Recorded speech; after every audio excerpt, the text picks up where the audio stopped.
ಏಯ್ ಬುಡೆ ನನ್ನ ಮಗಳು ಜುಟ್ಟ ಚೋಟು ಯಾಕೆ ಏಟ್ ಬೇಕಾ ನಿಂಗೆ? ಹಾಂ ಪಪ್ಪನೇ ಹೇಳ್ತಿರೋದು ಬಿಡು. ಬುಡೆ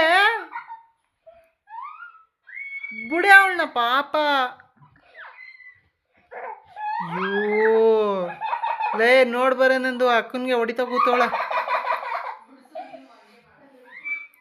ಬುಡ್ಲೆ ಹೇಳ್ತಾ ಇದ್ದೀನಿ ತಾನೆ ಬಿಡು.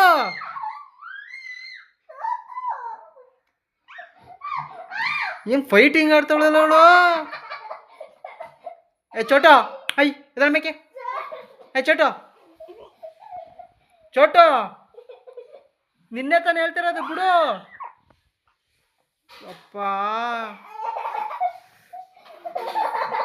ಬುಡೆ ಅವಳನ್ನ.